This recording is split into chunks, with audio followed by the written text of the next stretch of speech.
A equipe Mercedes é um dos principais assuntos dessa segunda-feira, desde a ultrapassagem de George Russell em cima de Lewis Hamilton, que na verdade teve sim um certo dedo ali da FIA para que ele devolvesse a posição, até mesmo outras questões relacionadas à Mercedes, como por exemplo a possibilidade dela acabar utilizando a especificação utilizada lá na pré-temporada em Barcelona. Eu vou falar tudo sobre isso nessa live e também nesse corte de live, mas antes eu queria te convidar a deixar o seu like aqui embaixo, deixar o seu joinha. Isso ajuda muito esse canal a crescer cada vez mais e é claro que me incentiva também a fazer vídeos cada vez melhores para você. Quando você me diz que os vídeos estão bons e você gosta deles, é claro que eu também me sinto incentivado. Mas se você é um espectador recorrente aqui do Hora do Piloto também se considere se inscrever aqui embaixo e ativar o sininho para todas as notificações para não perder nenhuma live e nenhum vídeo novo aqui do canal. Mas vamos começar falando aí sobre o que aconteceu nesse fim de semana e principalmente sobre um dos movimentos mais polêmicos durante esse GP de Miami de Fórmula 1. O que aconteceu entre George Russell e Lewis Hamilton. Na verdade, George Russell já vinha ali próximo a Lewis Hamilton depois da sua primeira parada, que fez com que ele tivesse a oportunidade de terminar a corrida na quinta colocação. Ele que largou de 12º, pôde fazer sua parada em regime de safety car e dessa forma ganhou muitas posições por não ter ainda parado naquele momento. Mas com isso colocou pneus novos e ficou logo atrás do seu companheiro de equipe. Acabou que na intenção de conseguir deixar mais espaço para Lewis Hamilton dentro da pista e impedir um possível acidente, por exemplo, ele ultrapassou o piloto inglês e seu companheiro de equipe por fora da pista. Colocou as 4 rodas do lado de fora do traçado e ultrapassou Hamilton.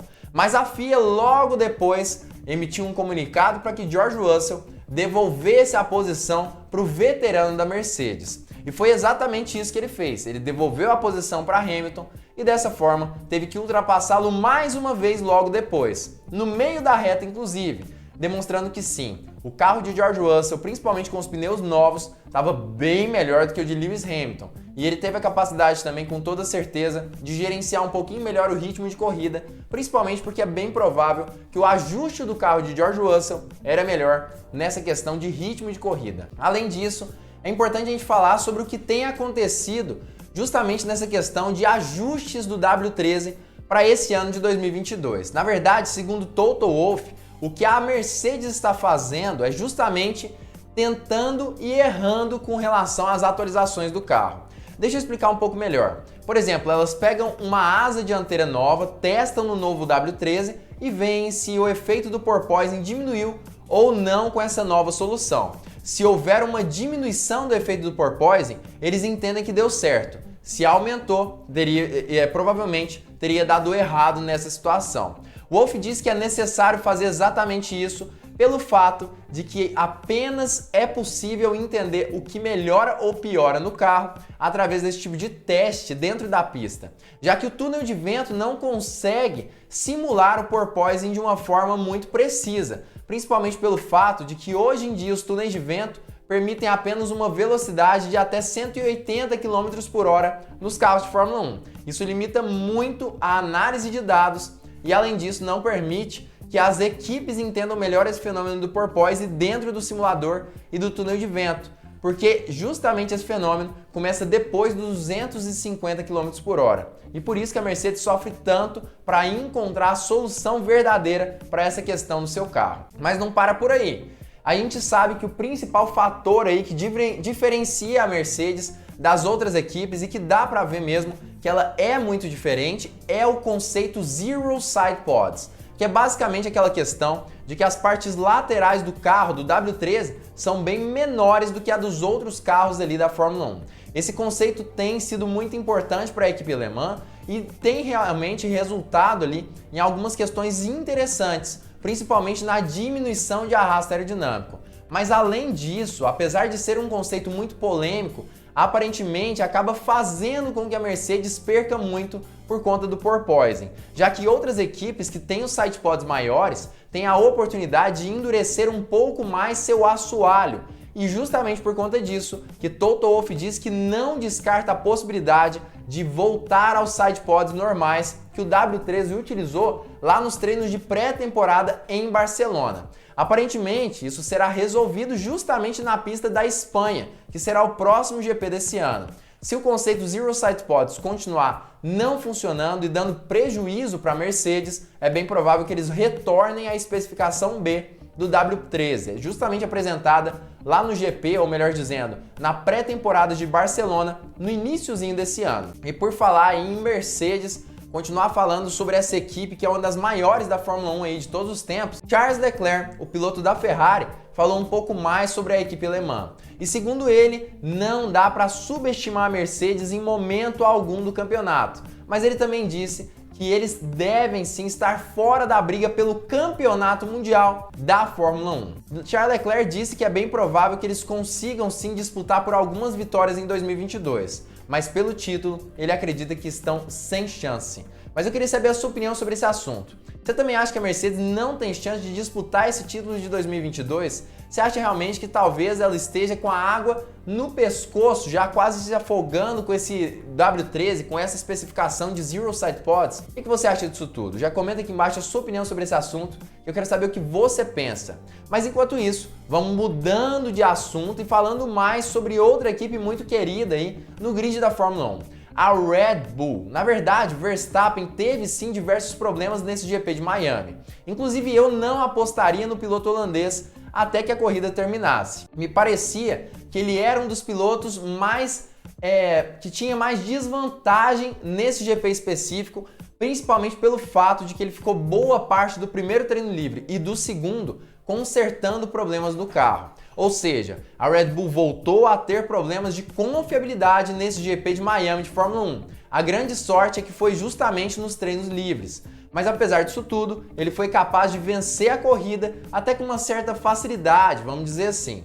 Entretanto, Verstappen disse que convocou uma reunião importante na Red Bull justamente para falar sobre esses problemas de confiabilidade que ele e até mesmo o Sérgio Pérez vem tendo no decorrer desse ano. Claro que Pierre Gasly e Tsunoda também acabam tendo alguns problemas por conta dessas questões de confiabilidade relacionadas à unidade de potência da Red Bull Powertrains. Mas segundo Christian Horner, esses problemas no carro até agora são coisas mesquinhas, coisas pequenas, e ele acredita que o time deve conseguir resolver esses problemas até o final desse ano de 2022. Na verdade, ele acredita que brevemente eles serão resolvidos. Mas eu também queria saber a sua opinião. Você acha mesmo que a Red Bull vai ser capaz de resolver esses problemas de confiabilidade de uma vez por todas? Ou será que ela vai sofrer com isso até o final desse ano de 2022? Comenta aqui embaixo o que você acha disso tudo. Para Sérgio Pérez, ele acredita que esse carro extremamente veloz e com bons motores da Red Bull Powertrains poderia ter dado a ele a vitória nesse final de semana, justamente por não ter alguns tipos de questões nesse GP. Na verdade, Sérgio Pérez conseguiu, em regime de safety car, trocar os seus pneus, o que deu a ele a possibilidade de atacar Carlos Sainz. O grande problema é que o piloto mexicano teve problemas de confiabilidade também. Não fez com que ele abandonasse a corrida, mas fez com que ele perdesse aproximadamente 30 cavalos de potência, segundo Christian Horner. Ele acredita que ele poderia sim vencer a corrida. Já segundo Horner, acredita que não daria a ele até um lugar melhor do que a segunda colocação nesse GP, se ele não tivesse tido esses problemas de confiabilidade. Você acha que Pérez poderia ter vencido esse GP? Também comenta aqui embaixo a sua opinião sobre isso. Eu quero saber o que você pensa, mas para ser sincero, duvido muito que ele conseguiria vencer o GP de Miami, mesmo se tivesse com esses 30 cavalos a mais. Não acredito em uma possível ultrapassagem, nem mesmo em Charles Leclerc, até o final da corrida, se isso não tivesse acontecido. E a Red Bull, inclusive, por falar nessa questão de performance, tem dado sim diversos saltos aí de rendimento no decorrer desse ano.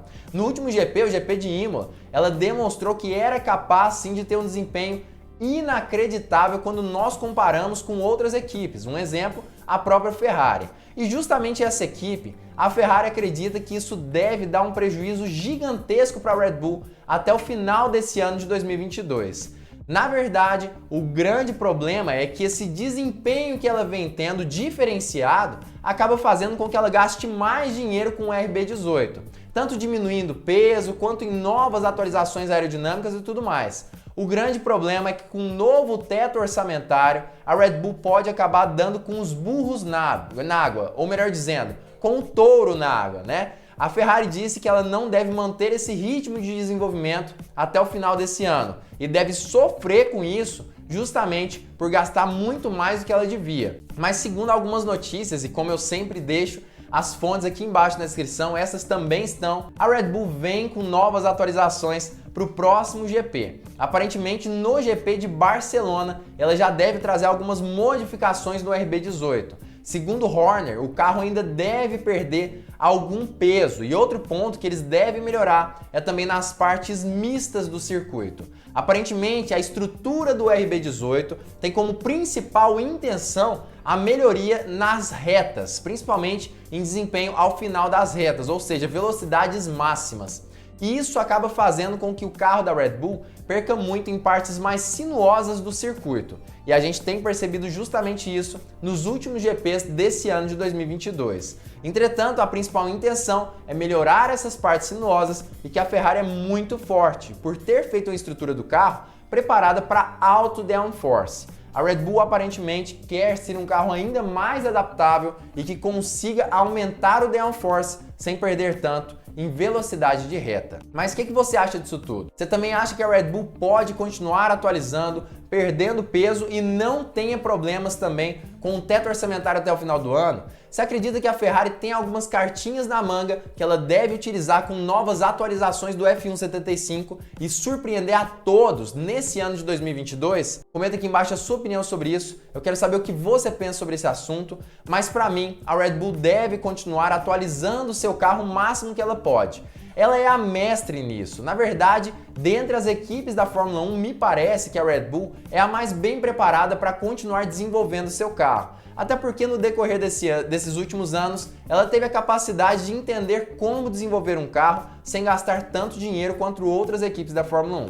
Mas é claro que essa é a minha opinião. Eu acredito que ela vem forte mesmo atualizando os carros e deve continuar com essas atualizações até o final desse ano. Até porque tudo já está planejado ali no cronograma da equipe austríaca. Mas como já disse, comenta aqui embaixo a sua opinião sobre isso. Eu quero saber o que você pensa sobre todos esses assuntos e se você realmente gosta desse canal, gostou dessa análise que eu fiz tanto na live quanto no corte do Hora do Piloto, já deixa o seu like aqui embaixo. E se você ainda não for um inscrito e quer fazer parte da família dos pilotos, não esquece, se inscreve aqui embaixo e ativa o sininho para todas as notificações para não perder nenhum vídeo novo aqui do Hora do Piloto.